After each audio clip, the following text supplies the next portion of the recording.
votre tour, Sarah et Sandra. Eh bien, du coup, pour commencer, on va se présenter, de façon, assez brève. Donc moi-même, donc je suis Sandrine Ménesson, je suis ergothérapeute, donc diplômée en France depuis 2003, avec un parcours professionnel qui est orienté sur le vieillissement et l'accompagnement des personnes âgées en France. Heu et donc Sarah Corella Pérez, donc qui est, donc aussi ergothérapeute, diplômée en Espagne. Son parcours, il s'est spécialisé sur l'accompagnement des personnes qui sont survivantes d'accidents vasculaires cérébraux. Elle a exercé donc en Espagne, en Angleterre et en France. Donc on a toutes les 2 fait, comme vous l'avez mentionné, le master RG3PE donc de l'UPEC, donc 1er master en ergo, en France. Et ce qu'on peut dire aussi, c'est qu'on a nos expériences professionnelles qui ont convergé au sein de l'Association nationale française des ergothérapeutes. On a été toutes les 2 membres du comité d'éthique et d'exercice. Et parmi les sujets qui nous ont intéressés, qui nous ont questionnés et sur lesquels on a souhaité, approfondir nos connaissances, il y a celui qui nous réunit aujourd'hui, le Dark Side of Occupation.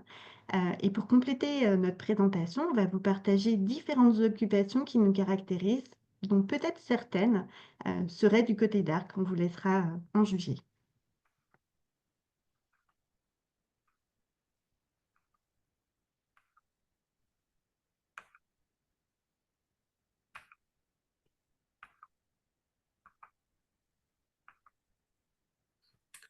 Alors, cette présentation faite, partons vers notre sujet du jour, c'est le Dark Side of Occupation. Donc, nous allons vous présenter qu'est ce concept et comment il a émergé. Et puis, nous vous exposerons les questionnements qui nous amènent concernant la pratique en santé. Et nous vous partagerons aussi quelques pistes et ressources pour poursuivre ces considérations.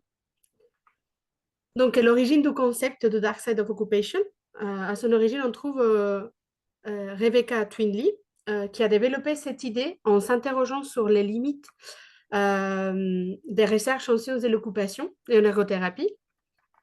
Donc, Rebecca Twinley, avant de devenir chercheuse, elle travaillait comme ergothérapeute au Royaume-Uni. Elle s'est étonnée que certaines occupations ne soient pas présentes dans son parcours professionnel, et c'est depuis sa formation initiale. Elle était en questionnement sur le fait que toutes les occupations puissent être positives, et elle avait des références dans sa sphère personnelle pour étayer ses pensées. Et son cheminement l'a amené à constater que certaines occupations étaient à la fois socialement perçues comme négatives, tout en étant significatives pour les personnes qui les pratiquaient.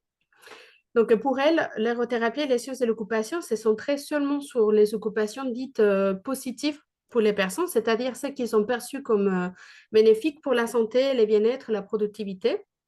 Et finalement, cette approche laissait de côté des activités qui, même si elles sont controversées parfois, elles peuvent jouer un rôle essentiel dans la vie des individus. Mais elle n'est pas la seule à avoir questionné ce type d'occupation, ces occupations. Donc, autour des années 2010, quelques ergothérapeutes ont considéré que ces concepts d'occupation étaient caractérisés de façon un peu trop simpliste, mettant en avant seulement l'influence positive de l'occupation humaine sur la santé. Par exemple, prendre soin de soi en faisant sa toilette, ou pouvoir aller chercher son pain à pied après un grave accident de la voie publique, ou encore démarrer une activité sportive dans un contexte de rémission du cancer, par exemple.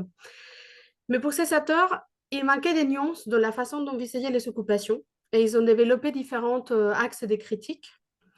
Donc, tout d'abord, la vision historiquement positive de l'occupation, en mettant en lumière que l'étude des occupations s'était jusqu'à là surtout concentrée sur les rôles bénéfiques pour la santé et le bien-être. Ils ont aussi porté un regard critique sur l'influence liée aux origines, aux racines de l'aérothérapie, parce qu'en effet, à l'origine du fondement de l'égothérapie, les occupations sont valorisées car elles favorisent la santé. Et un autre point de ces regards critiques porte sur les facteurs sociaux et politiques. Donc, les occupations qui sont jugées dignes d'études ont été influencées par des normes sociales et historiques des professionnels qui ont mené des travaux. Et les derniers points de ces regards critiques autour en fait, est autour de l'invisibilisation des pratiques sombres, on peut dire, car certaines occupations étaient marginalisées dans la recherche parce qu'ils étaient perçus comme malsaines, comme illégales ou déviantes. Donc, à travers de ces critiques, il se profile un questionnement sur l'influence de la culture et de la société sur la perception des occupations. Il ressort pour ces auteurs que nous sommes influencés dans notre façon de penser et pour eux, l'influence principale repose sur la vision prédominante de celles et ceux qui ont contribué à développer la science de l'occupation, donc à savoir une vision de la classe moyenne blanche avec des valeurs judéo-chrétiennes. Et tout ça remis en question visait pour les égothérapeutes qui ont travaillé dessus à considérer la complexité des occupations dans les dimensions qui nous dérangent, qui nous mettent face à des dilemmes éthiques. Par exemple, qu'est pensé en fait d'une personne qui joue un instrument de musique, mais juste au point de se faire mal physiquement, ou encore sur les sujets de faire du sport.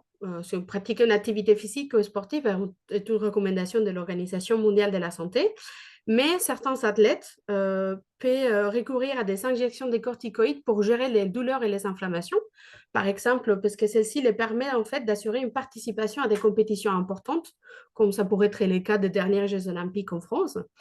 Mais ils ont évidemment cette injection, ils ont des risques, ou ils entraînent des risques de lésions futures plus importants que celles qu'ils présentent actuellement. Donc cela nous permet de souligner que Tunley évoque les côtés sombres des occupations, mais ne parlait pas, et surtout pas, des occupations sombres, occupations dark. Donc ce mouvement a permis de créer ce concept de dark side of occupation et les définir. Et nous allons vous présenter la définition des Twinly de 2017, qui sont les occupations qui restent inexplorées, telles que celles qui compromettent la santé, celles qui sont nuisibles et celles qui sont déviantes, et qui remettent donc en question la croyance omniprésente d'une relation de cause à effet entre l'occupation et la santé. Nous précisons que cette traduction, c'est une traduction libre de notre part de ces écrits. Et pour compléter cette définition, donc, il se pose la question de pourquoi ce concept est important pour la science de l'occupation. Donc, nous voyons trois axes qui se dégagent en particulier. D'une part, c'est un concept qui permet de mieux comprendre la complexité des occupations humaines.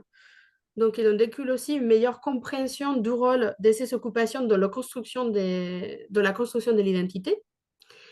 D'autre part, les concepts de Dark Side of Occupation, ils remettent en question l'idée que toutes les occupations seraient positives ou productives pour avoir une valeur. Ceci permet aussi d'enrichir la science de l'occupation dans son ensemble en apportant un champ d'investigation complémentaire aux autres pendants de l'occupation. Et enfin, ces concepts encouragent à une approche plus inclusive de l'occupation et de l'ergothérapie, parce que cette approche plus critique et plus inclusive passe par exemple par la remise en question de l'influence de notre contexte socioculturel ou politique, par exemple. Donc, pour approfondir sur ce sujet, nous allons vous présenter une sélection des travaux principaux de Rebecca Twinley sur les Dark Side of Occupation. Un premier de 2012 qui s'appelle Considering Violence, The Dark Side of Occupation. Et dans cet article, c'est un article d'opinion qui discute des occupations antisociales et leur impact sur la santé et le bien-être. Alors, cet article, initialement, est un peu critiqué, notamment parce que dans cet article, elle parle de la violence comme une occupation, alors que depuis, ils ont réécrit autour de ces sujets, notamment on peut les trouver dans les blogs de Rebecca Twinley, où ils disent que la violence en elle-même, elle est spécifique, que l'erreur qu'ils avaient fait, c'est qu'ils avaient considéré la violence comme une occupation en elle-même. Donc, ils considèrent que maintenant, la violence en elle-même n'est pas une occupation, mais qu'il existe des occupations qui sont violentes ou qui peuvent être exercées de manière violente. Donc, encore une fois, ils méritent d'être explorés. Ensuite, nous avons l'article 2017 de Dark Side of Occupation, A Conceptual and Theoretical Description, qui s'agit d'un article fondateur qui décrit les bases théoriques du concept et qui ouvre en fait les débats sur ces occupations un peu marginalisés. Et dernier travaux qu'on voulait vous présenter ce soir, c'était Illuminating the Dark Side of Occupation, qui est en fait un livre collectif qui a été écrit, qui inclut en fait différents articles de différents auteurs et qui explore les Dark Side of Occupation dans divers contextes sociaux et culturels.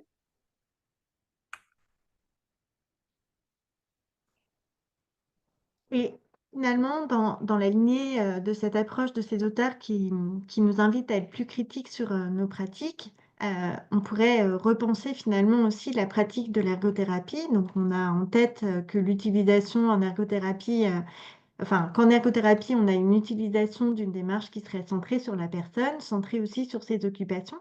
Et la question qui se pose finalement, c'est est-ce qu'il est toujours possible de s'intéresser de façon équivalente à la personne et à ses occupations? Par exemple, si on s'intéresse à une étudiante qui participerait à une fête entre amis, on va imaginer qu'elle participe à cette soirée qui est festive parce qu'il s'agit de fêter un événement important qui pourrait être la fin des études et l'obtention d'un diplôme universitaire. Donc c'est un rassemblement qui va faire sens pour chacun des participants. Tous sont réunis, ils vont tous partager un moment qui est significatif. Et pour l'occasion, le groupe il a apporté des boissons qui sont des boissons alcoolisées, qui sont consommées pendant toute la soirée.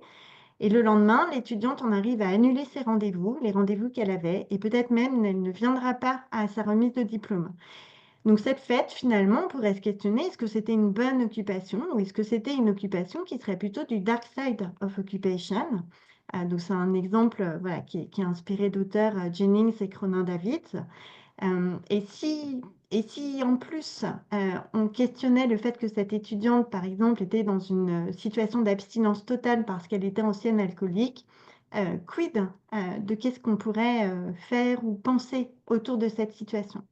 Donc ça vient finalement illustrer et introduire une forme de dilemme entre l'approche qui serait centrée sur la personne et puis les occupations qui sont concernées aussi dans peut-être les accompagnements, dans les considérations qu'on peut avoir. Si on s'intéresse à la pratique, est-ce qu'on peut décider finalement de ne pas accompagner une personne sur des occupations qui font sens pour elle, mais qui seraient non favorables pour sa santé? Et puis, sur quels éléments est-ce qu'on pourrait fonder sa décision? Est-ce qu'on pourrait s'appuyer sur les textes qui encadrent la pratique, ou bien sur le contexte institutionnel, sur l'occupation qui serait visée, ou tout autre support? Pour, euh, pour pouvoir aller plus loin, on s'est quand même pas mal intéressé, nous, à ces questions parce qu'elles mobilisent finalement notre éthique professionnelle au service de nos pratiques. Et on a creusé le sujet auprès de nos pairs ergothérapeutes français pour pouvoir mieux caractériser l'état des connaissances actuelles sur le dark side of occupation. Et on voulait savoir notamment, est-ce que les ergothérapeutes français connaissaient ce concept occupationnel? En pratique clinique, est-ce qu'ils recevaient aussi des demandes qui relèveraient du dark side of occupation? Et puis finalement, est-ce que les ergothérapeutes accompagnent les personnes ou pas? Et sur quels arguments en fait ils motivent leurs décisions? Donc on a fait une enquête exploratoire avec Sarah en 2023. On a eu 36 répondants. La majorité, 33 d'entre eux, en fait, ont dit qu'ils ne connaissaient pas le concept ou en tout cas que c'était une représentation qui était un peu imprécise pour eux.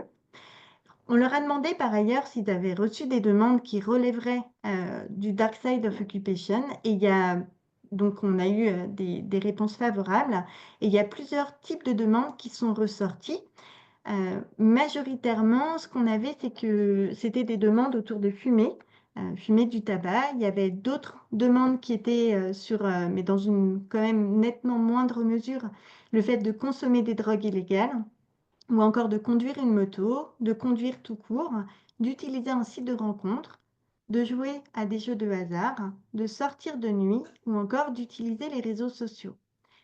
Par rapport à ces demandes qui sont identifiées, on peut se demander pourquoi certaines ont été considérées comme relevant du dark side of occupation. Qu'est-ce qui fait que certaines demandes relèveraient du dark side of occupation?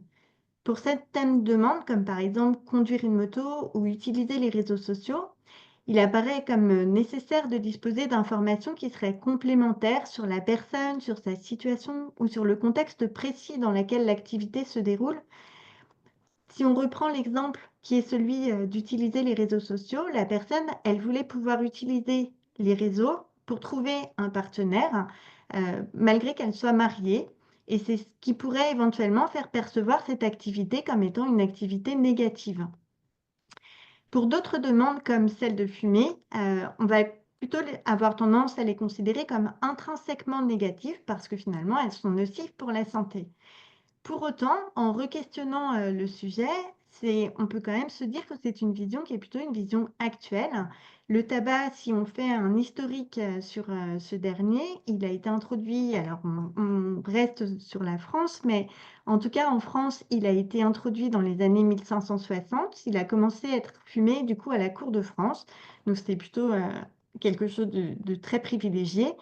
Sa consommation, elle s'est démocratisée et c'est seulement en 1950, donc 400 ans plus tard, que sont sorties les premières études épidémiologiques qui ont prouvé que fumer avait un effet toxique sur la santé et qu'il y a eu un déploiement de législation, de plans de prévention en santé publique qui prévoient par exemple l'interdiction de fumer dans des lieux de travail ou dans des lieux publics ou encore la réduction de la présence du tabac dans les médias. De nos jours, fumer, c'est considéré comme une activité qui affecte négativement la santé de tous. Ce qu'on peut en tirer comme conclusion, c'est que la société, elle a évolué sur le sujet au fil du temps. Et par exemple, on vous reprend cet exemple de bébé. Peut-être que vous connaîtrez Lucky Luke, l'homme qui tire plus vite que son ombre. Et finalement, il y a une évolution aussi sur le sujet. Depuis 1983, ce qu'on repère, c'est qu'ils préfèrent les tiges écologiques à ces cigarettes qui sont roulées avec donc des dessins qui ont été modifiés. Pour revenir sur notre étude et continuer à vous partager certains de nos résultats, on a demandé donc aux répondants ce qu'ils avaient fait dans les situations où ils ont eu des demandes qui relèveraient du Dark Side of Occupation, à savoir est-ce qu'ils avaient oui ou non accompagné les personnes. Et parmi les 14 ergothérapeutes qui avaient reçu ces demandes, il y en a 12 qui ont réalisé des accompagnements et 2 qui ne l'ont pas fait. Ce qui nous a intéressés, au-delà de ces chiffres, c'était les arguments que les professionnels ont exprimés pour pouvoir expliquer leurs décisions. Ceux qui ont réalisé les accompagnements, ils ont fait référence au concept même de l'occupation en disant que finalement, le thérapeute, il ne pouvait pas remettre en cause l'occupation de la personne. Ils ont aussi fait référence au sujet de la liberté et de l'autonomie des personnes. Ils ont encore cité l'attitude de non-jugement du professionnel vis-à-vis de la personne. Et enfin, un dernier argument, c'était d'évoquer la sécurité, comme dans le fait d'assurer, par exemple, l'hygiène des consommateurs pour les personnes qui voudraient prendre des substances ou de la drogue. Pour ceux qui ont choisi de ne pas accompagner les demandes, on avait d'autres arguments qui étaient celui de leur cadre de pratique, leur contexte de travail, qui n'auraient finalement pas autorisé l'accompagnement de ce type d'occupation. Autre argument qui a été évoqué, c'était le rôle de l'ergothérapeute qui, en qualité de professionnel de santé, ne peut pas accompagner une demande qui serait non vecteur de santé. Et dans les arguments avancés par les répondants, la santé apparaît comme un dilemme. Dans nos systèmes de santé actuels et occidentaux, les modèles prédominants et les modèles biomédicaux, et la santé est envisagée comme l'absence de la maladie, des douleurs ou d'anomalies du corps humain. Et il est attendu que les pratiques des professionnels de santé, dont les ergothérapeutes, soient dédiées à améliorer l'état de santé des personnes. Et peut-être très surprenant que les ergothérapeutes accompagnent et favorisent l'engagement dans des activités telles que fumer un joint ou consommer des drogues illégales. Et par ailleurs, la santé peut également être définie comme un état de complet bien-être physique, mental, social, et pas seulement une absence de maladie ou d'infirmité. Mais finalement, donc, les ergothérapeutes, en se concentrant sur les occupations et des personnes en fait, qui s'accompagnent, ils intègrent semblablement l'absence des maladies de la personne et son bien-être. Et donc, le demande d'accompagnement sur les dark sides des occupations peut les mettre en tension et donner lieu à ces dilemmes éthiques. Puis-je rester centré sur la personne et ses occupations si je n'accompagne pas, par exemple, sa demande de fumer parce que fumer est nocif pour la santé et celle des autres autour. On avait peut-être envie de poursuivre sur ce sujet en ayant un étayage sur ces questionnements possibles, avec peut-être plusieurs pistes qui nous sont venues, et notamment du côté euh, des modèles conceptuels qui peut-être pourraient être pertinents à mobiliser pour venir soutenir aussi notre réflexion et la pratique dans ces situations un petit peu questionnante. Le premier soutien qu'on pourrait avoir ou la première piste de réflexion, ce serait peut-être le modèle transactionnel de l'occupation, qui nous propose que pour considérer la complexité d'une occupation, il est nécessaire de développer un point de vue qui reconnaît la perspective transactionnelle de l'occupation avec une intrication qui est à la fois continue et inextricable de la personne, de l'occupation et du contexte situationnel.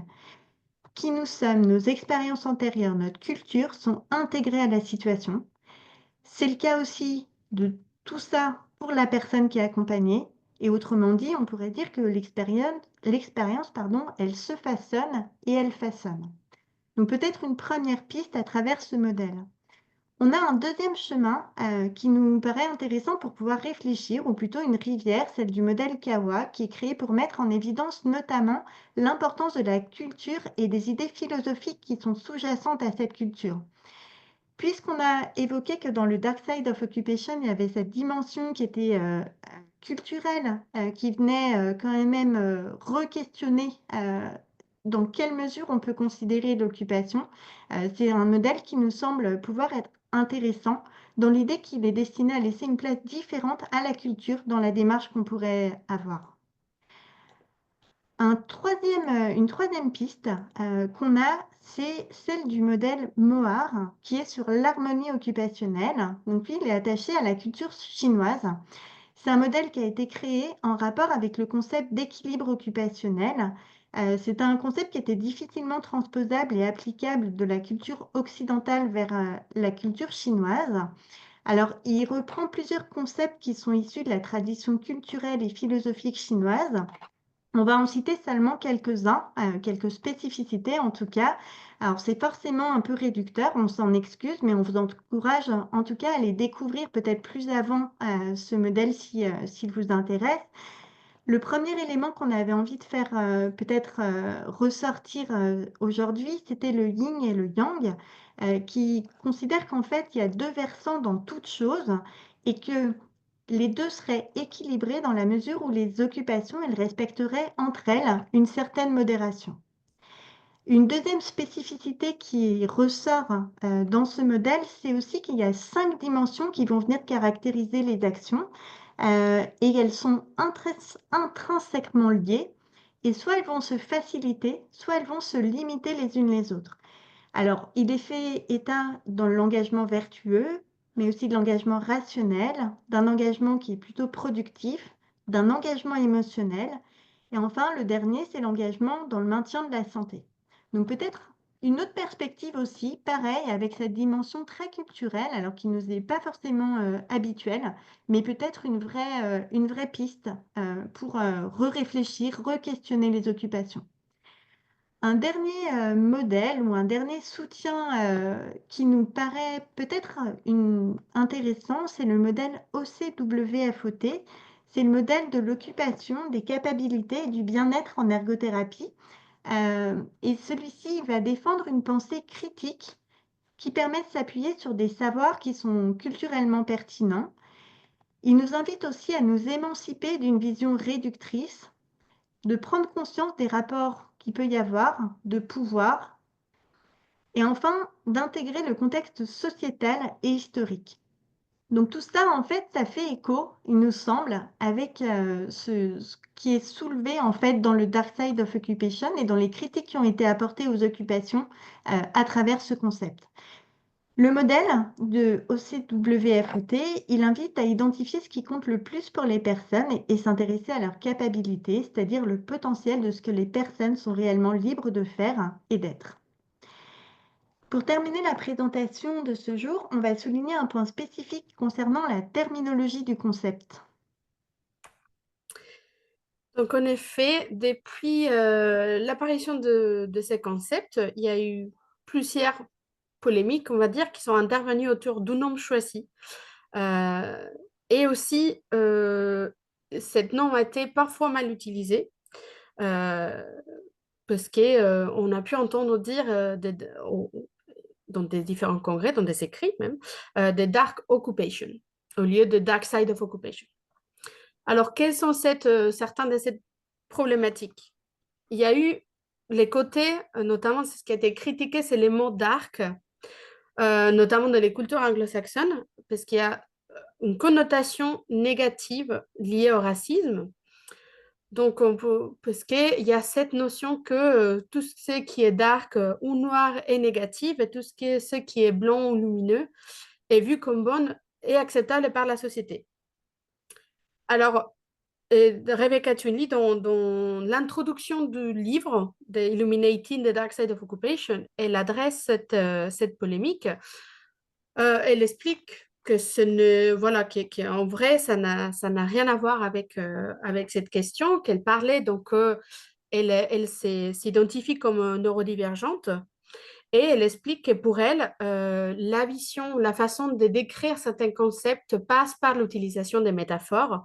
Et dans ce cas, elle parlait du coup de la métaphore du côté du dark side of the moon, du côté un peu caché, sombre, obscur de la lune, qui est peu exploré. Et donc, elle essaie voilà, d'expliquer d'où vient ce concept. Et elle partage aussi une conversation avec une amie à elle, qui parle, qui dit en fait, elle est une personne noire et dit que cette association avec la race l'irrite parce qu'elle est faite d'être noire, n'est pas une chose négative et ne devrait pas être associée comme telle.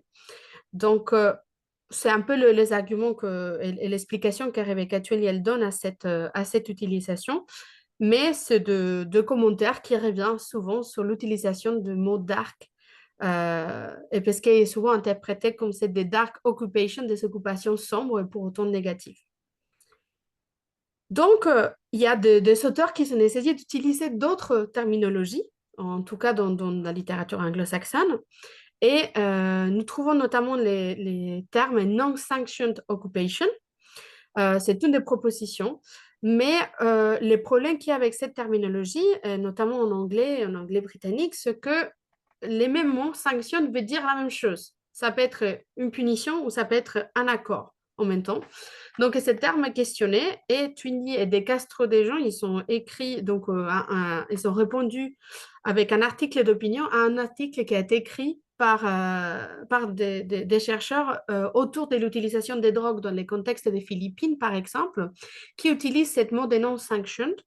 Et donc, ils disent que bah, dans les cas de nombreuses occupations, en fait, c'est le système social, par les biais des règles non écrites, qui crée la forme, la signification des occupations, donc qui la sanctionne. Alors que, par exemple, la consommation des drogues peut être sanctionnée par la loi, dans le sens de c'est illégal.